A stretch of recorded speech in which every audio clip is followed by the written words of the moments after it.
बोलिए, क्वेश्चन बोल दीजिए।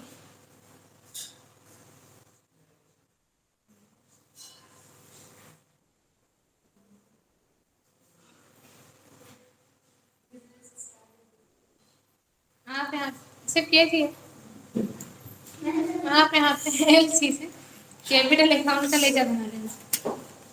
तो आप अंडर में डाल देते हैं कैपिटल अकाउंट, एंटर करके सेव। फिर आप एस्केप से बैठ जाना, बाउचर एंट्री के लिए वी प्रेस करते हैं। एंट्री आप करेंगे F6 से बाउचर 2 में आ जाएगा कैपिटल अमाउंट, बाय में आ जाएगा कि एंटर करके आप इसे यहाँ पे सेव कर देंगे। नेक्स्ट बोलो।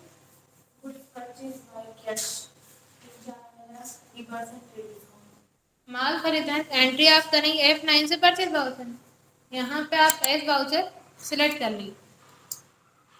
नगद माल खरीदा है तो 2 में आप लिखेंगे कैश, कंट्रोल प्लस एन से 95,000 का कैश डिस्काउंट है कितना, 3%। आप मल्टीप्लाई करेंगे 3 डिवाइड कर देंगे 100, अमाउंट आएगा 2,850।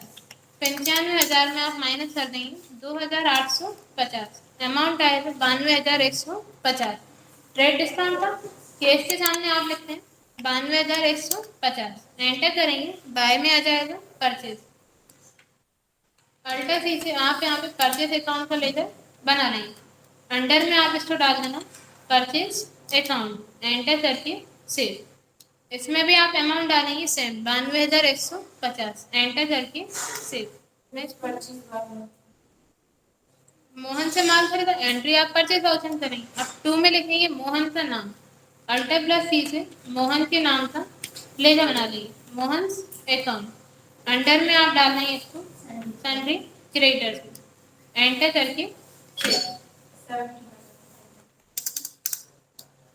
एंटर करना। यहाँ पे आप न्यू रेफरेंस सिलेक्ट करेंगे, बाय में आ जाएगा परचेज, एंटर करके सेव कर देंगे। नगद माल बेचा, एंट्री आप करेंगे F8 से सेल्स वाउचर, आप यहाँ पे एच वाउचर सिलेक्ट कर लेंगे। नगद माल बेच रहे हैं तो बाय में आ जाएगा कैश, डिस्काउंट नहीं है इसमें।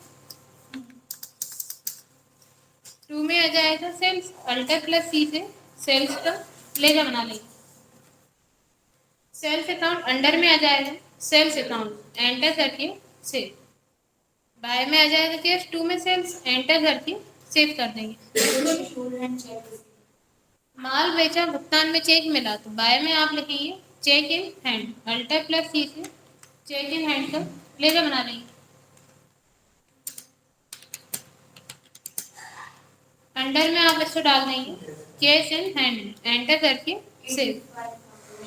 85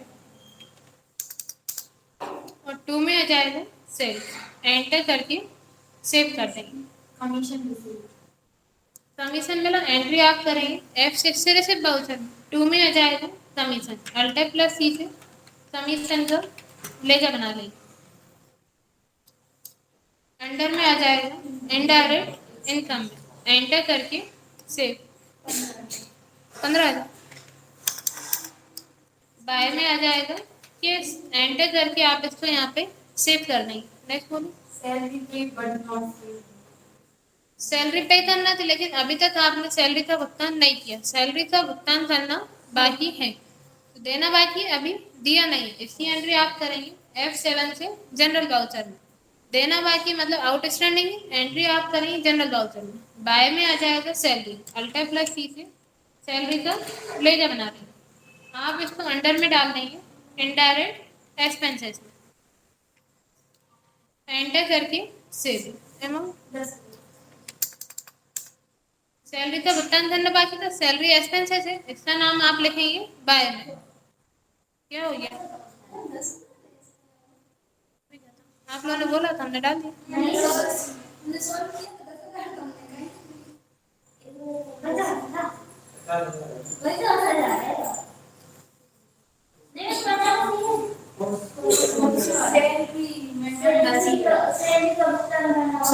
बताते हैं सर, आप में से भी किसी एक स्टूडेंट ने हमसे पूछा था, हमने उसे 10,000 ही डलवाया।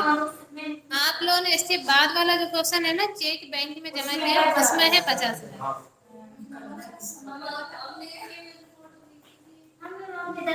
तीन की है ना,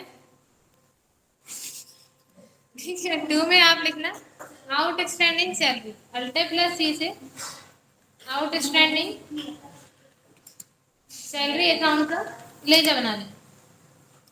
अंडर में आ जाएगा करंट लायबिलिटीज में, अंडर में आप इसको डाल देंगे करंट लायबिलिटीज, एंटर करके सेव।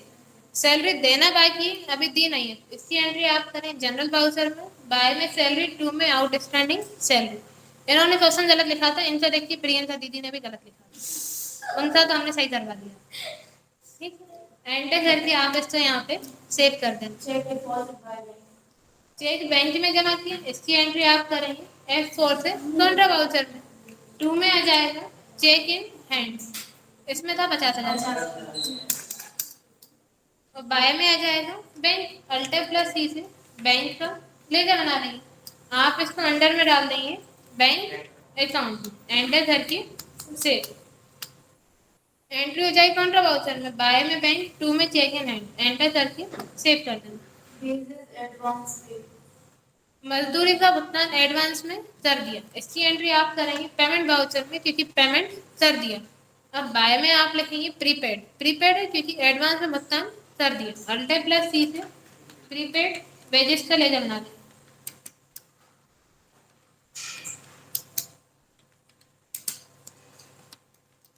आप इसको अंडर में डालना करंट असेट, एंटर करके सेव, और 2 में आ जाएगा केस, अपने पास से केस जा रहा है, एंटर करके सेव। इतना ही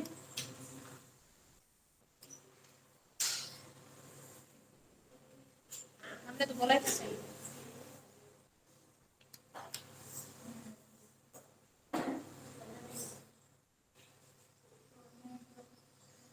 सही आ रहा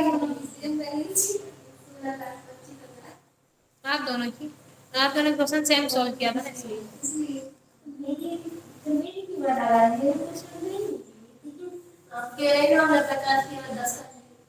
आपने तो सही कर लिया, आपने तो अलग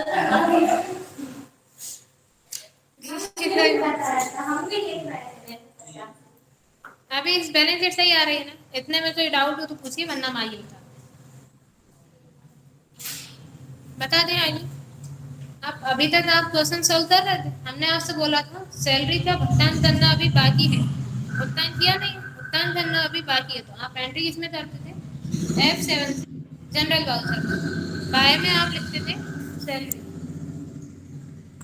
बाय में आप यहाँ पे लिखते थे सैलरी, और अमाउंट डालते थे जितना अमाउंट अभी पे करना बाकी है, और 2 में आप लिखते थे आउटस्टैंडिंग सैलरी, जनरल वाउचर में एंट्री करते थे क्योंकि भुगतान करना अभी बाकी है।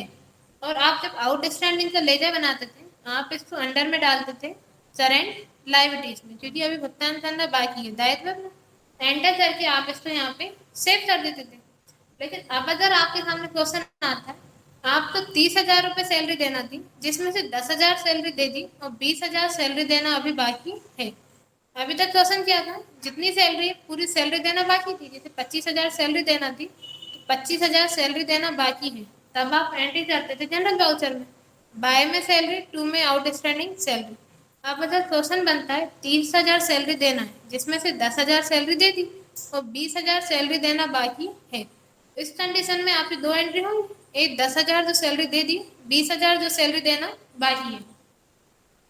तो इसकी आप 2 एंट्री भी कर सकते हैं और एक साथ एक ही वाउचर में एक एंट्री भी कर सकते हैं, डिपेंड आपके ऊपर करता है। अगर आप इसकी 2 एंट्री करते हैं तो पहली एंट्री आप करेंगे पेमेंट वाउचर में, 30 में से 10,000 सैलरी दे दी, सैलरी एक्सपेंसेस है, बाय में आप लिखेंगे सैलरी, और एंट्री आप करेंगे पेमेंट वाउचर में, क्योंकि सैलरी का भुगतान अपन ने कर दिया, कितना दे दिया 10,000,